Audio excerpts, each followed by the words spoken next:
भगवत गीता में श्री कृष्ण ने मृत्यु के विषय में जो दिव्य ज्ञान दिया है वो मानव जीवन के सबसे बड़े भय को शांत कर देता है।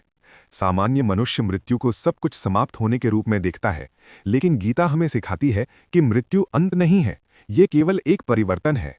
श्री कृष्ण कहते हैं, जैसे मनुष्य पुराने और जीर्ण वस्त्रों को त्याग कर नए वस्त्र धारण करता है, उसी प्रकार आत्मा पुराने शरीर को छोड़कर नया शरीर ग्रहण करती है। शरीर नश्वर है, पर आत्मा शाश्वत है। शरीर समय के साथ क्षय को प्राप्त होता है, रोगग्रस्त होता है और अंततः नष्ट हो जाता है, किंतु आत्मा इन सभी परिवर्तनों से परे रहती है। आत्मा का कभी जन्म नहीं हुआ, वो इस शरीर के पहले भी थी, इस जीवन के पहले भी थी और शरीर के नष्ट होने के बाद भी बनी रहती है। श्री कृष्ण स्पष्ट रूप से कहते हैं, मृत्यु केवल शरीर का अंत है, आत्मा का नहीं।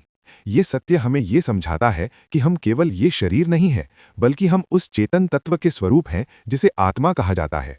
गीता में कहा गया है कि शस्त्र आत्मा को काट नहीं सकते, अग्नि उसे जला नहीं सकती, जल उसे भिगो नहीं सकता और वायु उसे सुखा नहीं सकती। आत्मा अजन्मा है, नित्य है, सनातन है और अविनाशी है। शरीर के नष्ट होने पर भी आत्मा कभी नष्ट नहीं होती।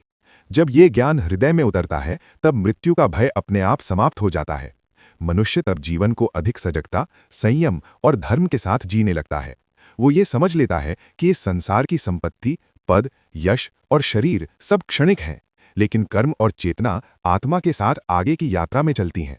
श्री कृष्ण ये भी बताते हैं कि ये जीवन आत्मा की एक निरंतर यात्रा है। जब तक आत्मा अपने वास्तविक स्वरूप को नहीं पहचान लेती, तब तक जन्म और मृत्यु का ये चक्र चलता रहता है। और जब आत्मज्ञान प्राप्त होता है, तब आत्मा इस चक्र से मुक्त होकर परम शांति को प्राप्त करती है। इसलिए मृत्यु को भय के रूप में नहीं, बल्कि परिवर्तन के द्वार के रूप में देखना चाहिए।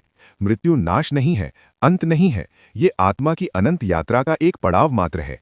गीता का ये संदेश हमें भय नहीं, बल्कि ज्ञान, वैराग्य और विश्वास के साथ जीवन जीने की प्रेरणा देता है। जब हम ये समझ लेते हैं कि आत्मा अमर है, तब हमारा जीवन सत्य, करुणा और धर्म से भर जाता है। अंत में श्री कृष्ण का ये शाश्वत वचन हमें आश्वस्त करता है, जो शाश्वत है वो कभी नष्ट नहीं हो सकता।